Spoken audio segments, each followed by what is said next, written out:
and I would like to welcome you to our webinar. I'd like to thank you for joining us. And as usual, we have our friend, Coach Steiner, because it is Thursdays with Terry, and Frank Baumgardner and I will be hosting the call. And tonight, we are so fortunate, and there he is, my buddy, everybody's friend, the funniest wrestler I know, Mean Gene, the Pin in the Machine Mills. Gino, How you doing there, Alex? how you doing, buddy? I'm doing good. How's everybody else doing? Good. We're good. Yeah. You Nice. brought a little of that Florida sunshine home with you. I like it. Oh, well, right now it's just started thundering. Looks like it's gonna storm over here. Talking about your backdrop again there, Gene. I see Yeah, Frank that looks Burton. like downtown. That looks like downtown Phoenix. Yeah, really? Not Phoenix, Arizona, people. This is Phoenix, New York. That's right. Oh shit. So yeah, well, before we get started, I'd like to thank a few people. I'd like to thank Ambit Energy, who brings us this every week, and Team Global Energy for making this whole thing possible. Obviously, I want to thank Coach Steiner for once again every week making this a great event. And Gene, you have no idea how happy I am that you are part of the program tonight. You know what I think of you. It's been a long time we've been friends, and so this is terrific. So let's get rolling, boys. Let's get rolling. Go. Yeah. So we've been talking, Gene. We've been talking about training through the COVID-19 pandemic and all that kind of stuff. But I'd like to change gears with you. I'd like to start off with you for, why don't you, this is what we have on, Gino.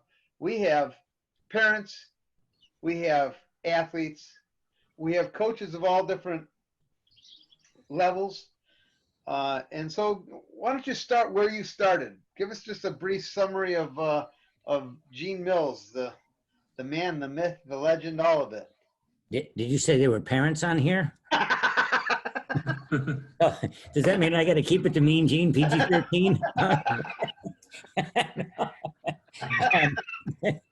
I don't know. Where do you want me to start? Start. I know you started about, well, what, 8th grade, 9th grade year you started wrestling? I started wrestling my freshman year in high school. I remember, I went to basketball practice the first day. And the coach, as I walked in, the coach was like, "Hey, Gene, what are you doing?" I said, I'm here for practice." He goes, "Okay." He goes, "Down the hall." I was like, "Well, no." I said, "Basketball's here." He goes, "No, down the hall." And I was like, "Oh, well, maybe freshmen are down the hall." So I go down the hall, and they're rolling out wrestling mats. And I walked back, and I said, "Coach," I said, there's no basketball down there. You know, I didn't know what he was talking about because I went to the school. I knew there was no basketball gyms. And he goes, "No." He goes, "Seriously? Down the hall." And I was like, "Oh, you son of a..." All right. So I went down the hall, and, you know, a lot of times I was just thinking, like, every time I was wrestling with somebody, I was thinking it was the basketball coach, and I wanted to beat him up so bad because it was almost like he was telling me I wasn't good enough. Oh, he didn't know, did he? He didn't know. Just because I was like 4'10", 88 pounds of twisted steel and sex appeal, he was just jealous. He didn't want me out there. I make him look bad. Oh, that's awesome. So I should mention this. I didn't mention, I said Frank was hosting, but Frank also is going to go through and check for questions that people are going to have for Gene, and ask away. He's an open book. Sometimes a comic book, sometimes a novel, but he is an open book.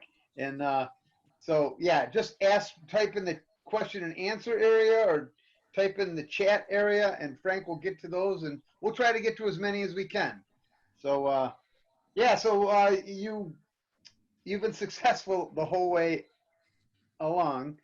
Talk about your travels, because I know that there's been some things that get in the way of life, but wrestling just seems to keep trudging on. Go ahead. Well, I started my freshman year. I fell in love with the sport. Um, in high school, I felt really blessed because I started freestyle and they gave us an opportunity to go over to Europe in high school uh, after my junior year and my senior year.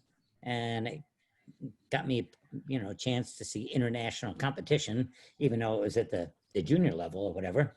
But I really liked the idea of, back then, there were communist countries. So I like going against the commies because, back then, all the politically correct stuff was a little bit different. So you were able to say how you felt. But, we used to just say, a joke, you kill a commie for your mommy. And, so you get on the mat and you beat them up and, it was all good. It was a lot of fun. But I like challenging myself. It was, a great opportunity. But I know as I started wrestling my freshman year, I was 13-5. I lost 5 matches by a point or two. And I was not happy after all those losses. And I remember I set a goal. I wanted to go to win the districts because I took 4th in the districts as a freshman. And I was so upset watching the finals, thinking I should be there. So bottom line is, I made a pact to myself that I was going to work out 8 days a week. I was going to work out harder than anybody else I knew. And I wanted to earn that right to be in the finals so I could win the districts. Well, as time went on and I started getting better and better, being undefeated, going into districts and killing everybody and pinning the guy in the finals, I was pretty psyched. I was like, wow, this is great, district champ, but then I started to think about it. There were 32 districts in the state of New Jersey. So, big deal. Who the heck was I? And then I started thinking, I wanted to be a region champ. So I remember going to the regions and, killing everybody, getting the finals, and pinning the guy with a half and, in the finals. And I get on that award stand, I'm like, wow, man, this is freaking great. I love it. And then I wanted to be a state champ. So I'm in the freestyle states my sophomore year, but I didn't win the high school states till my senior year. But once I won them, I was like, wow, man, this is awesome. State champ. I mean, that's the pinnacle. That's every kid's dream, I mean, it doesn't get no better than that. But then I started to think about it. There are 50 states in the United States. So who the heck was I? So I wanted to go to nationals and, smash everybody. And I was pretty fortunate. I got to do that. I killed everybody except one guy. I only beat 19-4. And I remember getting on that award stand going, wow, man, this is awesome. The United States of America, don't get no better than that.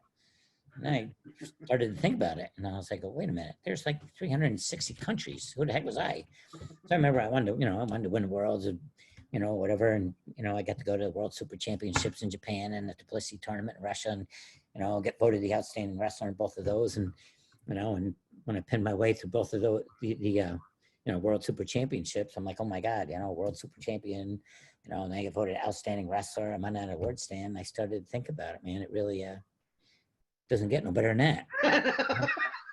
Then I started to think about it. And I was like, wait a minute, that's just Earth. So I didn't know what to do.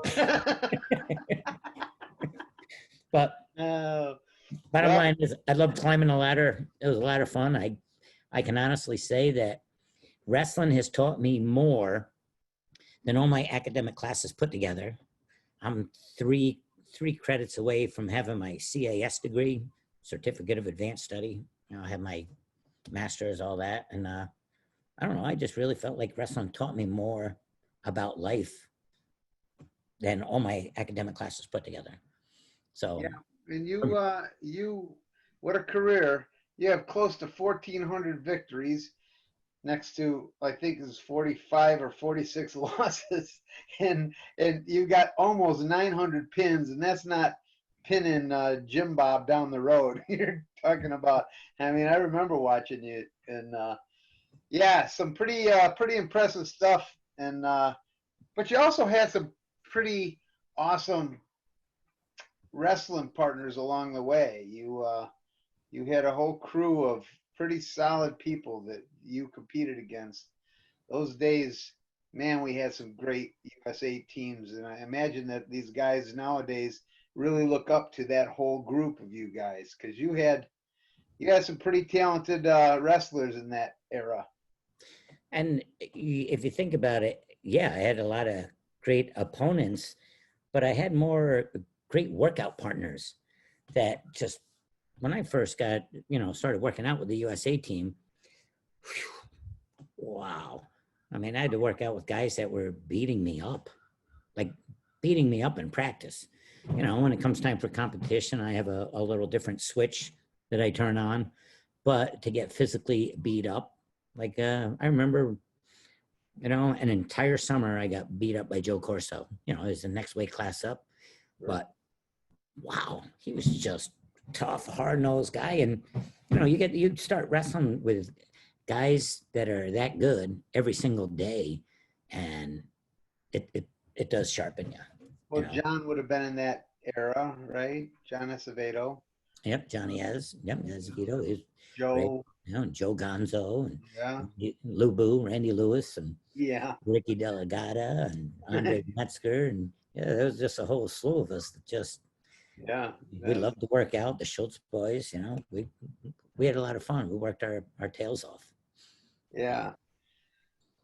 So I know you had a brother that still have a brother, but he had a brother who was also quite a wrestler, and I know that when I talk to Terry all the time, with Terry and Troy, training with your brother, you always had someone there. I mean, he was younger, of course, but how'd that relationship? Good. I had two younger brothers. One of them was a year younger than I was, and he ended up going to Montclair State. I thought he was going to take that scholarship to Slippery Rock, but he ended up going to Montclair State. And then I was going to redshirt my senior year. So my other brother, Dale, he came in and he wrestled at Syracuse, and he took my spot at 118 the year I redshirted. And then we wrestled 18 and 26, the following year. And it was great, having somebody to work out with. And he was my little brother. It's not like he could say, no, I'm not working out. I'd be like, come on, we're working out. Some guys on the team would be like, I'm not working out again.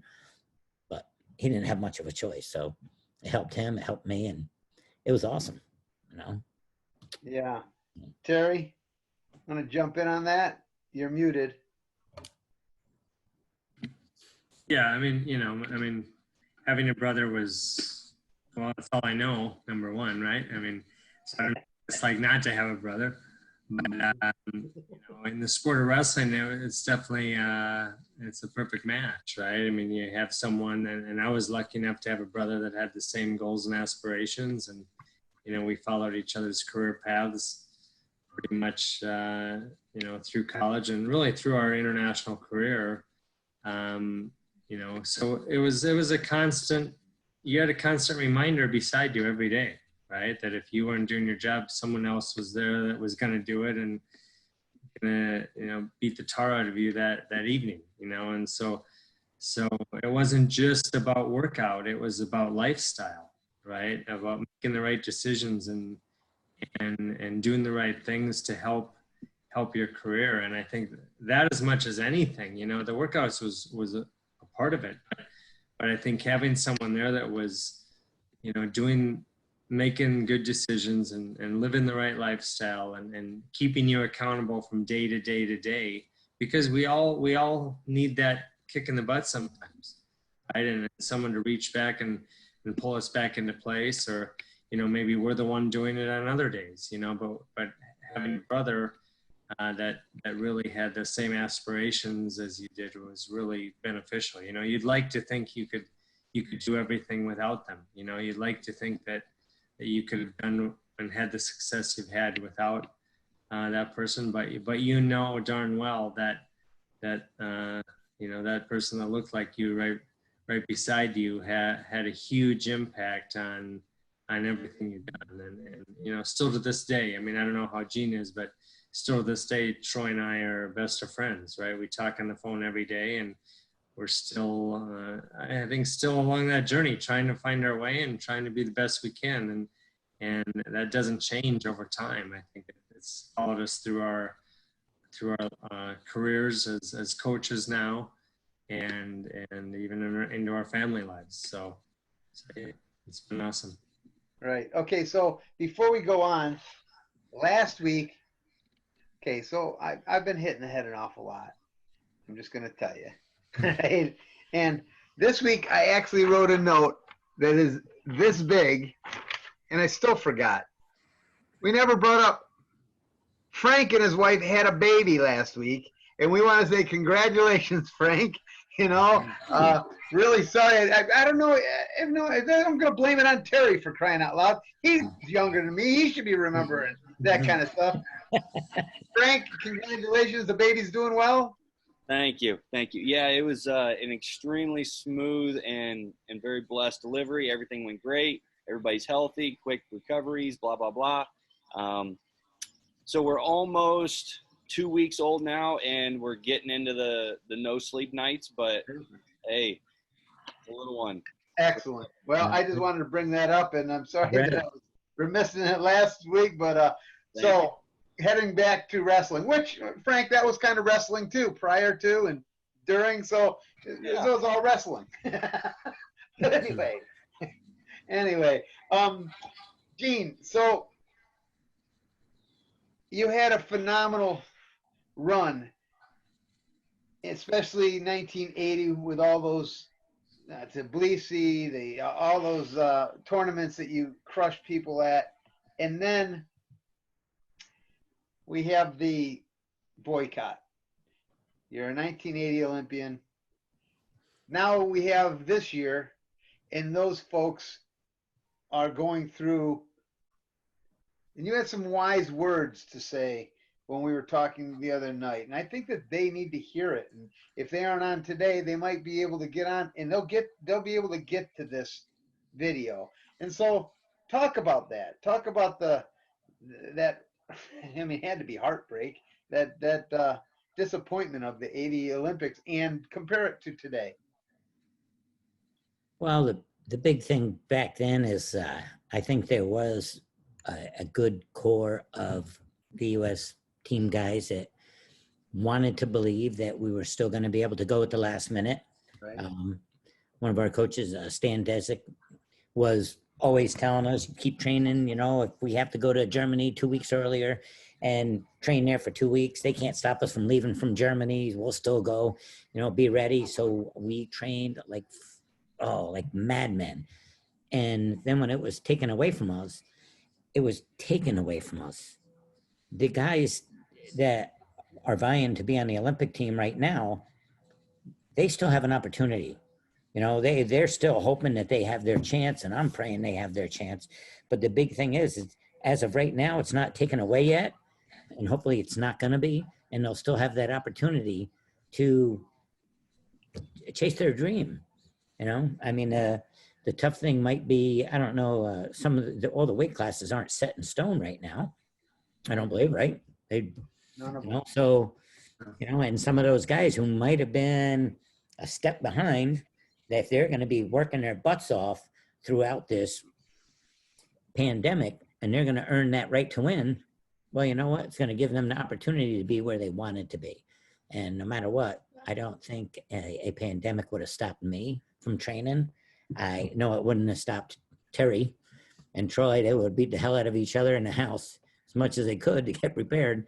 I mean, when you have something like that on your mind with a goal, and you know, I had goals. Goals were one thing, but I turned my goal into a vision. I mean, I had a vision. I wanted to dominate everybody by over 20 points before I pinned them all. I mean, it wasn't just a goal to win. I mean, I wanted to dominate. So for me, I chased that vision, and I wanted to do everything I could to be prepared. So these guys that have this opportunity for next summer, they should be cherishing that. They should be taking advantage of it. They should be working their asses off every day and then some. And if they're not prepared, there's only one person they can blame. And when they look in the mirror, they'll know who it is. So let's go the high school route and the college route, because they also had, you know, shorting out, for those of you out there that don't know, Gene is a high school coach, fantastic high school coach, but he's a high school coach, and he's got guys, and we were fortunate we got through it weeks before this thing really blew up. But you got these high schoolers that didn't get a chance to go to Fargo, and didn't get a chance to go to nationals, and the NCAA guys that didn't get a chance. A message to them. Talk about that. Talk about how you deal with that, and maybe how you move on. Well, I think every kid is going to have their own thought process in the back of their mind. Some kids are going to be like, oh, wow, well, I can't work out, so I'm not gonna. Well, where there's others that are going to be like, you know what, I'm going to find a way, because there is no way once I get that opportunity that I'm going to embarrass myself, my family, my friends, and they're going to give it everything they have. So I think this pandemic for a lot of kids might be an excuse for them to not push themselves. But I think any of the guys that really have a strong goal and strong vision are going to find a reason to do the right thing and be ready. What do you want, a Airdyne? No, I have 4% left on my computer, so I got my cord. I'm gonna go plug it in. If we lose Mean Gene, he will return. I believe he will return. I've never seen you on 4% battery. I got the cord. I've never seen you on anything but 100% battery. Terry, anything to add to that? Yeah, so I agree with Gene. I mean, I think that, you know, it's all a matter of perspective, and you know, the athletes that are vying for those Olympic spots and those Olympic gold medals, you know, their opportunity is still in front of them, right? And they need to continue on that journey, as hard as it is, right? At the end of the day, nobody's going to matter what happened, you know, 14 months before the Olympic Games. You know, they're going to matter, you know, when they put you on the podium and raise that flag. You know, nobody's going to look at the obstacles you had along the way, right? And this is just one obstacle that these athletes are now having to deal with. But that shouldn't, that's you know, our motivation and our vision for what we want, that should be a more steadfast than an obstacle, right? And just because we have these obstacles in front of us, we need to stay the course, right? And I've heard it for so many years. You know, I used to think that people at this level, at the Olympic level and the NCAA level, that it was all about talent, and there's no doubt about it. You have to have talent, but the longer I've been around this scene, the more you realize is the person standing on top of that podium is a person that's really just stayed the course, right? Through the obstacles, they've stayed the course, and they've kept their, you know, their vision on that end goal, and they don't get, you know, torn out of their goals and dreams and aspirations because of obstacles along the way. And so right now that is the challenge right now. Now the challenge is not an opponent. Now the challenge is, can you keep your motivation every day? Can you keep your passion every day? Can you keep doing what you're supposed to be doing, and not let this throw you off? And that's the challenge, right? And so we have to be there. And I really like a few weeks back when Coach Tom Ryan was on, and he mentioned that statement that, you know, greatness was never rooted in dictation, right? It's always been rooted in desire, right? And that's really what it is right now, is the people that want this the most, they're going to find their way through it, right? And that doesn't, it might be an American, it might be a Russian, it might be a Japanese, you don't know who it is, right? But the people that want this the most, they're going to find a way to get the job done regardless of the obstacle. And that's where we're at right now. And so we can't use it as an excuse, right? It's just another obstacle. And it's something that's, you know, I'm not saying it's easy, because I think being an athlete this day and age, and the obstacles that we are facing would be challenging. There's no doubt about it. But again, someone's going to come out and wear that gold medal around their neck, you know, next July and August. And hopefully, you know, we have some of those people on our side that are making the right decisions right now and doing the right things. So. Right. Fantastic stuff, guys. You know, I want to make a quick point. You mentioned Tom Ryan. I'd like to just do some promos, maybe Frank can, about all the people we've had Coleman, we have Tom Ryan. Once you have access to these, you have access to all of the past ones. And I know that I'll just mention Coach Ryan has his book out, it's Chosen Suffering. And Frank will tell us where to get that. We have Gene on today. Mean Gene, the Pinning Machine has a website. Frank, if you could just touch on that and some of the other things we have going, really appreciate it. Yeah. So in the chat, I just went ahead and put Gene's website in there, genemills.com. He's got a bunch of training courses on there, bunch of products. You know, I know he'd be more than willing to share about that. You know, hopefully here before we're done. But you know, the individuals that we have had access to is incredible. Okay, and it's all for free. I mean, let's not kid ourselves. This is all for free. Okay, and that was one of the things when we were putting this together. We wanted to give and give and give to the wrestling community. Okay, I mean, it's a time, you know, this is unprecedented time with COVID, everything else. We still needed to be developing ourselves as a wrestling community. Okay, continue to network using technology like Zoom here. We have access to everything. We needed to utilize it, and that's what we wanted to do. So let me go ahead. I'll share my screen real quick just so everyone can see what we're working with here. If you go to teamglobalenergy.com, I'll put that in the chat as well. You can see our website. You know, we'll have the current speaker or the upcoming one. We'll have that here so you can register. Once you register once, okay, from now on, you'll be able to have access to every single one. Okay, everyone in the future here. So we've had, you know, Coach Terry Steiner. He went ahead, did the first one, and it was a phenomenal, talking about visualization, talk about meditation, you know, and just mindset. And then, you know, we had Coleman Scott, Tom Ryan, we had Ben Askren, Bill Zadig, Olympic champ Helen Maroulis. It was fantastic. You know, a couple weeks ago we had Randy Couture. Okay, that was passionate. Okay, that was incredible. Have, you know, Dan Gable on there, and it wasn't just Gable talking or anything else. I mean, it was Coach sharing and really getting passionate about a lot of topics. And this thing went for an hour and a half. Okay, and there was no reason to stop. Okay, it was just gold nuggets that he kept spitting out there. So it was fantastic. And then last week we had you know, Clarissa John. So, you know, we continually are updating. We're continually adding to our content. If you go down, you can become a free member, have access to every one of these webinars for free. Okay, on demand, get them whenever you want. You know, we talk about our partnership with Team Global Energy, with Ambit Energy and USA Wrestling. You can learn how that particular partnership, which Terry will talk about later, could possibly benefit you personally or even your program, whether it's an organization, whether it's a club, a team, high school program, whatever. We can help you. Okay, we want to help. All right, so you can learn more about that right here and how that applies to you more specifically.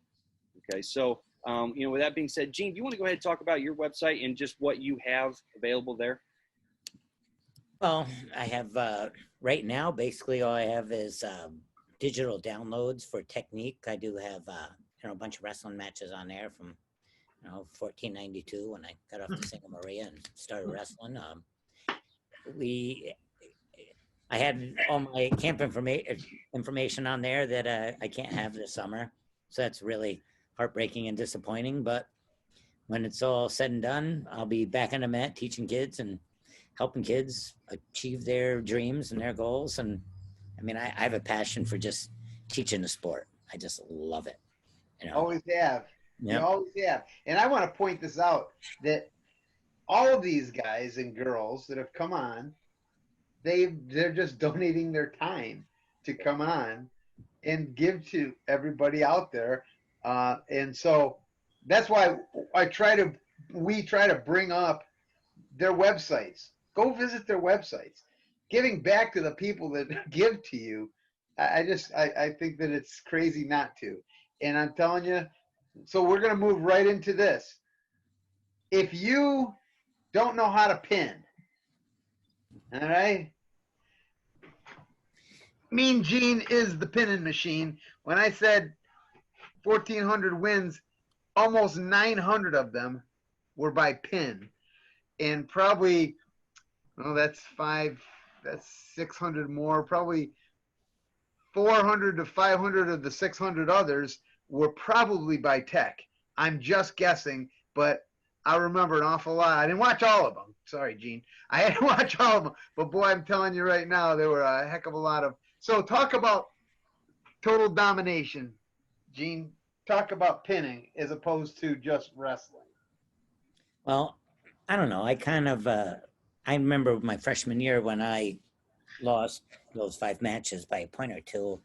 I kept saying to myself, if I knew I could have beat those guys, and I felt like if I ever won like that, really, really close, which seemed like my wins were always way bigger than any of my losses, it just seemed like I wanted to put the notion in their head that if I wrestle you once, you'll never want to wrestle me again. So I didn't want to go out there and beat a guy by a point and say a W is a W. That's the stupidest thing I ever heard. Because now you just gave the other guy confidence. You only beat him by a point? Are you kidding me? They want revenge so freaking bad they can taste it. But if you open up a whole freaking can and you freaking whoop their ass and then you pin them, it's not like they're going to say, oh, wow, I really want to go get killed again. You know? I mean, so it's a mindset. So for me, my goal was to go out there and beat them to oblivion and then pin them. So they never had that stupid thought in that, wait till next time. No, are you stupid? Seriously? Oh my God. So that was my thought process. So that's why I wanted And it's interesting to hear that, Gene, because, you know, Coach Gable talked about that a lot. It's not just going out there and beating someone by 3 or 4 points. Hey, if that's the best you can do, then fine. But it's going out there to dominate, right? And it's going out there to do everything you can to control every aspect of that wrestling match. And, you know, and when you've done that, chances are your hand's going to be raised. If you're just going out there to win, if you fall short, if you make a mistake, if you know, then you could end up on the other side of it. But if you're going out there to dominate, chances are, whether you dominated or not, whether you won by 10 points or pin or something like that, if you went out there with that mindset, chances are, even if you fell short a little bit, you were still on the right side of the victory. So it's interesting to hear Gene's mindset, because, you know, he's definitely one of the guys that everyone looked up to, right? Everyone in my age group, everyone looked up to Gene Mills and what he did as an athlete because of his pinning ability, right? Absolutely. And it didn't matter your height, Gene. You hear that? They all still looked up to you, buddy. Yeah. That's right. I love it, man. I love Well, the it. only reason I look taller is because when I was standing on top of them, they'd always be like, are you going to help me? Oh, dude. No. So, anyway, Frank, I'm going to make a comment on one. I see Laura says, this is off topic, so I want you guys to relax a little. Uh-oh. Laura's got tickets to Billy Joel, and I just got to notice. I don't know, Laura, I don't know when your Billy Joel concert is, but mine was supposed to be August 15th, and it got switched to August 14th of 2021. So you might want to check your ticket outlet. Okay? So going on. Frank, we have some questions out there. Yeah, so we've got one from Frank, not this Frank Barbie, asking about so your program, Gene, cleaning products, COVID-19. Do you have any idea what you're going to use, if it's going to kill COVID or what that looks like? Well, first of all, nobody can say they kill COVID, because any product, unless it's a drug, you know, I mean, that's the only way you could kill COVID-19. I mean, there are products out there that inhibit, you know, growth and transfer of microbes that, you know, we're involved in. And there's a lot of independent studies, but it's not a claim that we can make, because if it's not on an EPA label, you just can't say it. End of story. So bottom line is, you know, whatever anybody else does as far as an independent study and can show and possibly prove, doesn't mean it ever went to the EPA. And if it doesn't go to EPA, we can't say anything. So we have a product we're excited about bringing to regulatory, and hopefully, you know, when it's brought, to them, the EPA. Hopefully they could, they can give us some direction on whether we can or can't say that. But until they look at it, we can't say a word. And, you know, Well, that's exciting though, Gene. That's pretty exciting. Is it something you use on the mat for? Let's not talk about COVID, but let's talk about ringworm. yeah, well, that's what it is for. It was basically to kill fungus, mold, and mildew. So ringworm is a fungus. So yes, it kills fungus, and so that was one of the reasons I got involved. And What's the name of the product? it's called BioProtect, but BioProtect.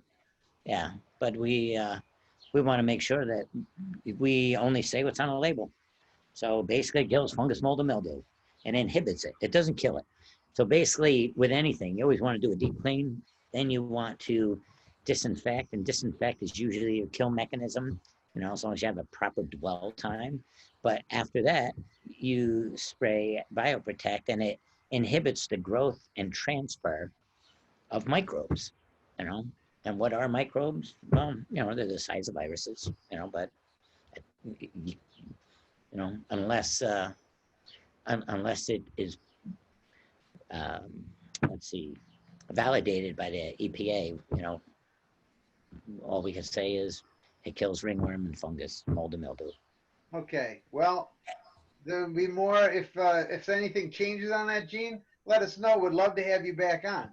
Yeah. I hope it changes, but that's right. But ringworm for our sport is huge. I mean, if we could, stop that would be, really, if we could limit that by a huge percentage, that's a huge win for our sport.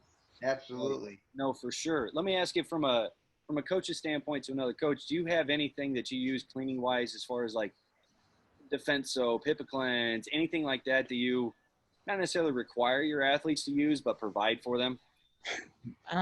We've tried a lot of different stuff, and they all seem to make a little difference. We've and then even like Mat Guard and HIPAA and defense soap. We've tried them all, and they all seem to have a positive effect on it. So anything that's gonna help, it's all for the positive for us. For us. I'll tell you, just for information purposes, we did. We're very fortunate with our setup, and our school district was very supportive. Our wrestling room was right next to our swimming pool, and so I told the guys that they were going to do a little extra conditioning, and every single day, they had to jump in the pool and swim 2 laps. Okay, it did 2 mandatory things. One, they had to shower before they went into the swimming pool, and the chlorine in the swimming pool allowed them to. And so I don't know which one it was that helped, but it really, the ones that came down with ringworm after that were those little cretins that snuck out and got past the coach that was standing at the door. So, but I mean, yeah, anything helps. And I sure hope, Gene, that product you're working on is the real deal, as in the COVID-19. We got our fingers crossed. Yeah, but fantastic. I'd like to go back. Frank, let me know when you gotta just give me a wave. Yep. This is to Terry and Gene. The sport, the changes. How have you seen the sport evolve, or not evolve? Okay, take the other slide. Since you guys started, and then add to that. I know you started, Gene. You started as a freshman. How young is too young? This is for the parents out there, maybe the coaches out there that think that if they don't start these guys at 4 years old, they're already behind the 8 ball. If they aren't wrestling 400 matches before their high school season starts, they're behind. Just touch on that for the parents and for those coaches out there that might be thinking of that way. You want this, Terry? Or Go ahead. I'll follow you. all right. as far as I'm concerned, I think introducing it to them before junior high is early enough. For the kids that start young, it seems like a lot, it seems like a high majority of the parents are making them do it for them and not, and the kids aren't doing it for themselves. And it's one thing if the kid is asking them every day, hey, can I go to wrestling practice? It's another thing making them go when they don't want to. I do not believe there is such a thing as burnout. I think there is such a thing as being pushed to do something you didn't want to do. But when it comes time for a student athlete to say, I want to work out, I want to wrestle, I want to earn that right to win, I want to succeed, and it's them wanting to do it, how can you burn yourself out? I don't think it's really possible. Now, could you take a day off because you're sore as heck and you might have pushed yourself a little bit too hard for your body? Yes. But, and mentally, could you take a break? If I ever took a day off, I was freaking out. Like I just missed a month of wrestling. And I know for me, I don't know if I really took a day off. I couldn't really sleep at night knowing if I did, So as far as starting too young, if it's a kid wanting to do it, I don't think there's such a thing. But the other thing is if a kid has so much success in second, third, and fourth grade, and they win the states 3-4 times, by the time they get to junior high, they think they're freaking Joe Kakala or Joe freaking Bag of Donuts, and they've accomplished everything.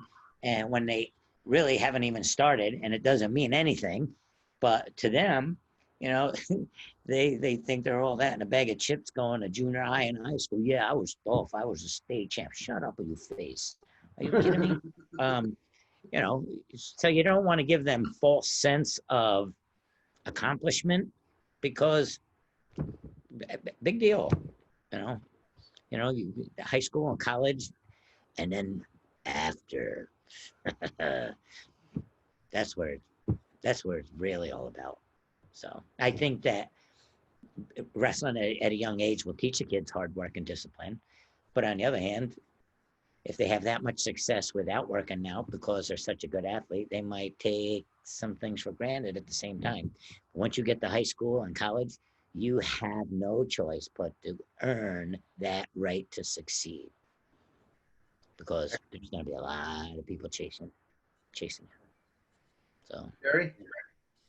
Yeah, no, I couldn't agree more. I mean, I think the thing is, if you're starting a kid at a young age, it has to be their deal, right? I mean, I don't think kids burn out, right, because of themselves. I mean, it's like having go drive by a playground, right? I mean, kids can be on that playground all day long, every day, day after day, day after day. They don't burn out from it, right? Because it's fun. They're with their friends. They're free, and there's not a lot of rules there, but it's a fun activity. And I think so many times in the sport of wrestling, we try to get too disciplined too soon. We try to put them in too much structure too early, and all of a sudden it's not fun anymore, right? So is it burnout, or is it just it's not fun, right? And we haven't, these kids don't fall in love with it, right? And we're so busy trying to make them into champions instead of letting them fall in love with the sport. Let them fall in love with the sport. If they fall in love with the sport, you can teach someone forever, right? And there's a time and a place to start thinking about winning and being champions, but not at an early age. It's got to be fun first, right? And then you can start maybe at a certain point. I know for my brother and I, there came a certain point that the investment that our parents had to put into it, grew dramatically at a certain point in our careers where it was all in. It was we either got to do this or not do it, right? But that wasn't until probably 9th, 10th grade in high school, right? Before that, they let us be kids, right? And wrestling was just a very, very, very small part of our lives. But once it became, it became more than just what we wanted to do as athletes. It became a lifestyle change for our whole family so we could afford to do the things that we needed to do, that we needed to do to advance, right? And when it came to that point, then I think everyone realized that this is a different, maybe a different reality and a different purpose, but by that time, we were so bought into the sport of wrestling, and so we fell in love with it so many years prior to that, that it didn't matter. They could have thrown anything in front of us, right? Is there burnout at that point? No, I think there's maybe a lack of motivation, right? And I know, you know, even the other day when Coach Gable was on, this question was asked about, you know, is there overtraining? And he said, well, yes and no. Overtraining, what is overtraining? Yeah, maybe there's times when you can't do another, you know, hour-long grind match, right? Day after day after day. But that doesn't mean that training stops. Training also means that you're taking care of your body, that you're getting, you know, you're doing sauna and recovery and you know, cross training and things like that. It doesn't mean that you're not doing anything, right? And I think as long as you ebb and flow through a season or through a year, you know, you can't be sprinting the whole time. There's a time for easier days and days where there's cross training or just lifting weights or something like that. But then there's days where you got to kick it in too. So I think it, you know, you could look at that as they're overtraining. No, there's a change in training. There's a periodization to the training that has to be done to keep people, you know, their bodies can hold up, and so they stay hungry and excited about what's coming. And Coach Gable, I know, was a firm believer in, we never knew what was coming, right? And I know even as a coach, sometimes I want to be too structured, but structure sometimes brings on that mundaneness of the training, the boringness of knowing a routine. And that's one thing that Coach Gable was fabulous at, was he always changed it up, always. You never knew what was coming. We'd come in. I remember one time I came in and I was like, oh, I thought we were wrestling today. And he said, put your running shoes on. He goes, yeah, I knew you thought that. That's why I changed it. You know, so it was always like that. It was always a change of pace. You never knew what was coming, but it kept it exciting. It kept you hungry. It kept you thinking and kept you learning day to day to day. And I think that's a huge part of it when you're talking about bringing young kids into the sport, and even through the years where they're maybe not quite sure if they like this sport or not, because it's a different kind of love for the sport of wrestling, right?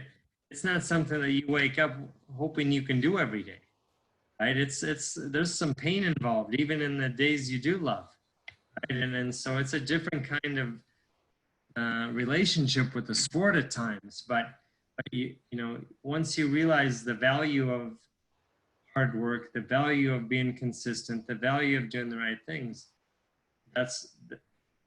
once you realize that, then anything's possible, and you can throw anything in front of a kid and they're going to say, just bring it on because I can handle it. And so I don't think it's a burnout thing so much or an overtraining type of thing. I think it's just really looking at a schedule and changing that up and keeping it fun and exciting. If you look at most people in any profession they're in, if they're passionate about what they do, if they love what they're doing, chances are they're successful. And as I say that, I'm going to talk about, and she's going to hate me for saying this right now, but my mother just walked in. Hi, Mom. Ah, Hi, Mom. Mama Steiner. Come on down. Come on. Join us. So she just walked in the house, and last week we were talking, and I was at her salon, and my mom's a hairstylist and has owned hairstyling salons my whole life. And Work. she was, Oh, never mind. and she was cutting hair, and I took a picture and I put it on Facebook. It's her 50th year. Hey. Oh. Wow. Girl. Yeah. So 50th year of cutting hair. So how do you do? Here's my Who are mom. you talking to? Hello. How are you? Mama Steiner. Nice. So She looks younger than you, Terry. you talk about, doing something and why she's done that for 50 years, right? There's a passion to it. There's the excitement of getting up every day and doing your job. It doesn't mean you enjoy every day. It doesn't mean you're going to look forward to every situation you're in. But overall, she loves what she's doing, and because of that, she's been very successful at it, right? And I think if you transfer that kind of, I guess, mindset into anything in life, if you're passionate about what you do, you'll find a way to succeed. Mhm. Yeah. Well, I want to make a comment, and I know Frank's got a couple questions for Gene. First of all, you mentioned the whole family gets involved. Mrs. Steiner, I know Terry always talks great things about you. I hope she's sitting right there. We've had a lot of conversations about you, but Not always, I'm sure. oh no, he knows who rules the roost. Okay, I'm just letting you know that. All right, it's you, then Jody, and then there's about 6 others, but you, and then Jody, and then yeah. But no, it's great to see you. But he said it was a family thing, and I can attest to the fact that these guys still, and Tracy, their sister, joins them. They run 6 miles every day. It was a change. It was a change in lifestyle for them.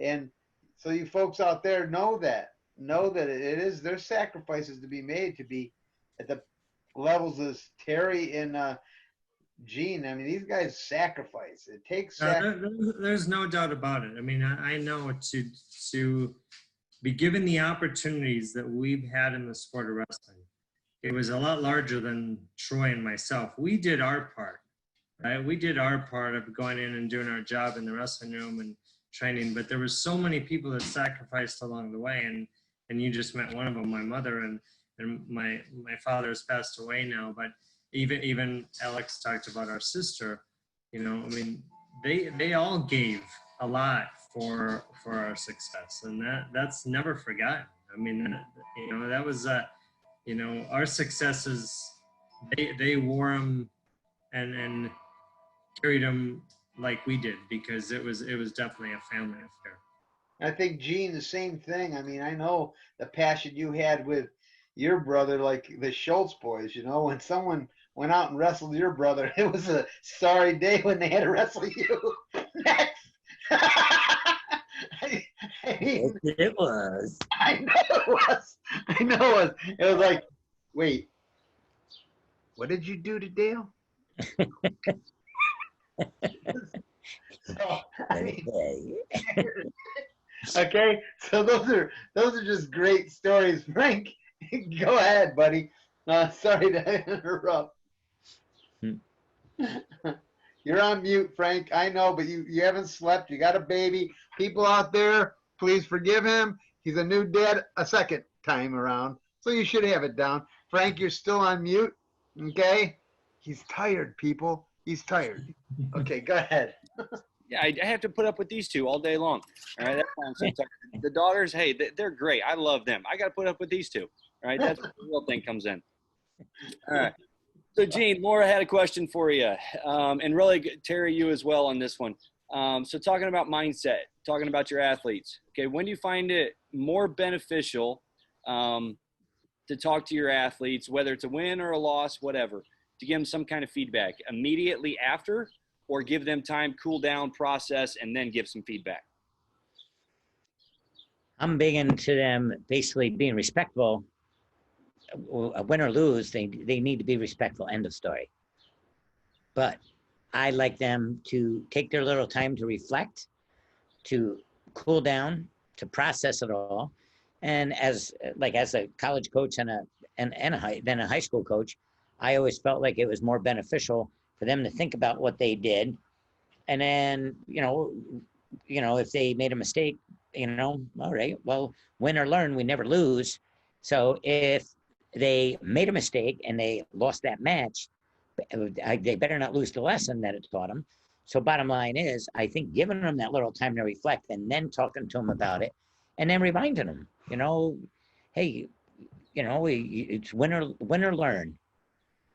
Obviously you didn't win, so did you learn? And sometimes they'll talk through their teeth, they're not very happy. But bottom line is, it makes them reflect, and it's not like I'm putting them down. I can't ever expect anybody to be me. Coach Steiner can't expect any of the people he's coaching to be him. They have to find their way. So our job is to get them to think about what can they do to better themselves. And like I said, win or learn, you never lose if you're learning. So you lost a situation or you lost a match. Does that mean you're going to lose your career, or are you going to turn that around and make sure that doesn't happen again? So there's so many things. And I know earlier Alex was talking about, Coach Steiner talking about visualization. I was so big into visualization. Oh my God, I hated running, and I would get up every morning and I would go running because I knew I hated it.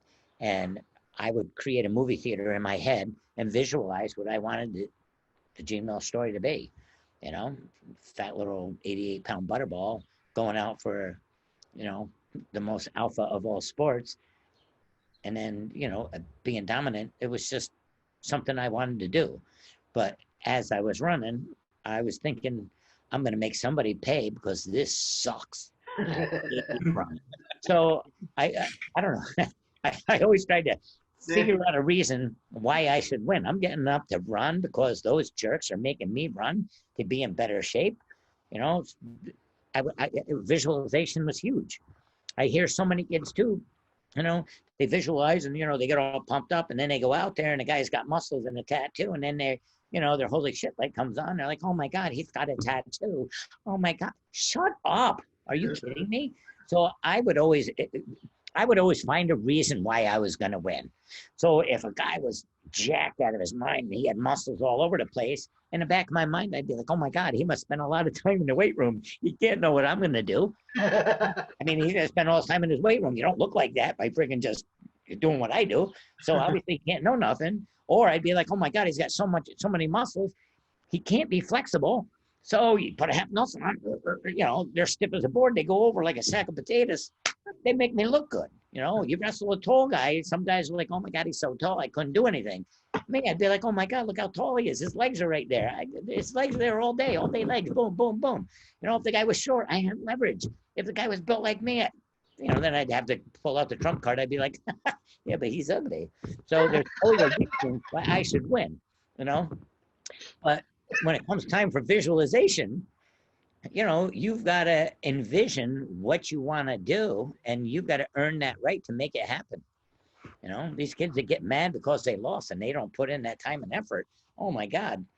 I know you're not supposed to slap kids, but it makes it awful tempting. That's awesome. I have a question for you, Gene. And since you are the ultimate, I think you still have the record, right? 106, 107, I think 107 pins, NCAA record. We had Ben Askren on, who was a heck of a pinner as well. I love pins. I love pinners. Home runs. I know you've coached them because I've seen it happen in the semifinals of the states, finals of the states. I know. So talk about home runs. I know Coach Steiner and I have talked about it quite often, because especially now in the sport, you're losing by 7 points, and it's tough to make it up in unless you take them down and get a leg lace, and you're fortunate enough to do that. But talk about home runs and the importance of it. You're losing by 7. There's 20 seconds left.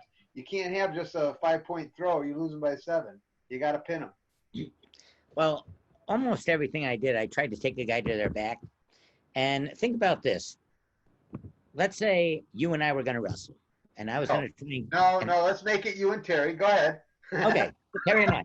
Terry, let's say I'm going to shoot on you, and I'm going to try and take you down. Are you going to let me take you down? No. No. Okay. So now let's say I get into a situation where I'm going to get you on your back. Are you going to go to your back, or are you going to belly out and give me that takedown? Give you the takedown. You're gonna what? Give you the takedown. Now I didn't have to work for it. So now we made that one easy. And then you do that a whole bunch of times. At some point, they're going to try to stop it. That's when they get put, that's when you can get your home run. So if everything you drill is to the back, it doesn't take any more energy to drill to the back, to the back, to the back, to the back. And if a guy is going to try and stop you, they're going to go to their back. And if they don't try to stop you because they want to give you the takedown, you get an easy takedown. So it makes wrestling a lot easier. So when I say go back to basics, basics are you drill everything to the back, and if you get into a tight situation, slow deep breath, and drill your takedown to the back. Just drill it. If they want to go with it and they go to their back, hasta la pizza, take it cheesy. You know, you got yourself a nice little, you know, you got the guy on his back. And the thing is, once you get a guy on their back, it's so much easier to pin a guy that way. Yeah. That's a true story. It's a true story. Dude, man, I love you, dude. So it's I do. It's 8:00. We're wrapping things up. It's anything closing comments, gentlemen? I know Terry, you want to talk about what our sponsoring organization. Gene, anything we hadn't touched on that you'd like to touch on? No, I just think any wrestlers, if they're out there listening, don't cheat yourself, because when you look in the mirror, you're going to be shaking your head. You know, earn that right to succeed. You know, be prepared. Like you know, the state championships are next week. You know, don't think about it as being far away. Start getting ready now, because it'll be here before you know it. And if the states are, let's say, I don't even know what month it is. Let's say states are 250 days away. What are you waiting for?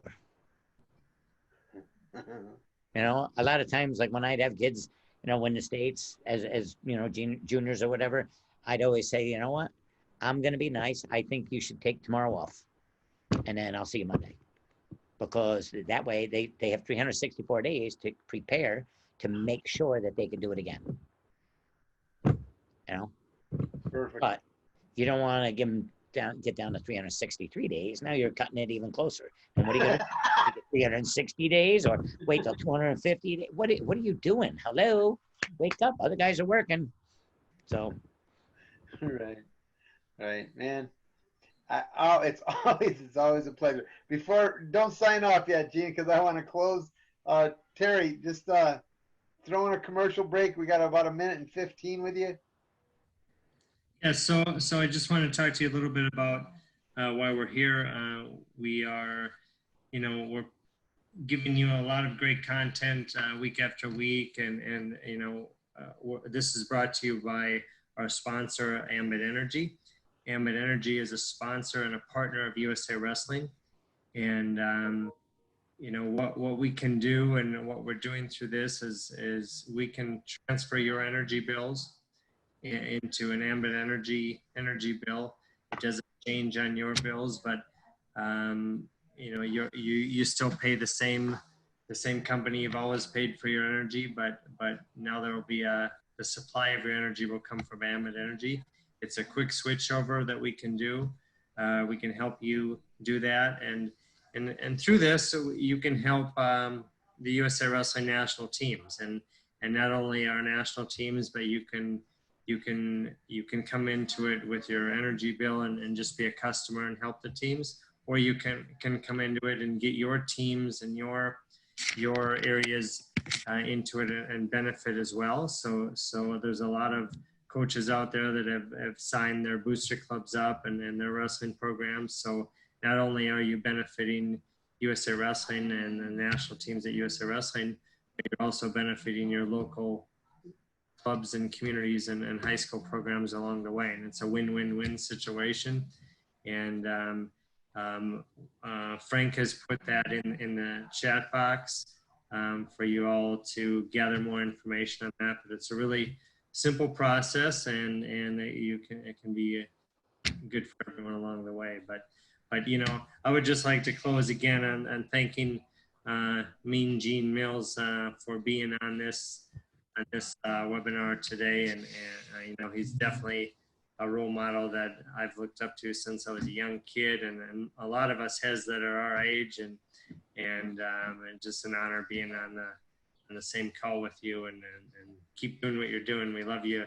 This sport is way better because of you, and when we're glad that you're here. And just like Gene was saying, you know, success is a lifestyle, right? It's not a season out of season type thing. I mean, you know, and I don't care if you're talking about wrestling or life, right? I mean, you're going to set yourself up for success on the wrestling mat or success off the wrestling mat, because you're making great decisions to advance yourself every day, right? And you're not letting a day go by where you're making wrong decisions and doing the wrong things, right? Success is a choice, right? But it's a choice every day. You have to make that choice every day to be successful. And if you put enough days in a row, you put enough months in a row, you put enough years in a row, success is sure to follow. And it doesn't mean that there's not going to be hardship along the way. It doesn't not mean that you're not going to have struggles. That's part of life, and that's part of any success,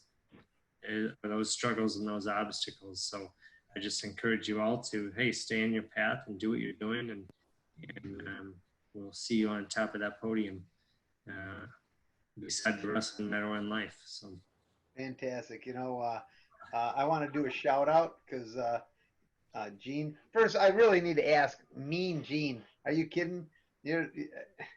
Okay, that should have just been. There should have been Mean Gene, but it should have been bordered in a wrestling mat, because past that wrestling mat, you're like the opposite. You're the crack me the heck up, Gene. You're the laughter is the best medicine, Gene. It should be bordered, Gene. But your buddy, Money is on. I don't know if you knew that, but Money is on right now. Oh, Matt Oney. Nice. Money. Yes, right.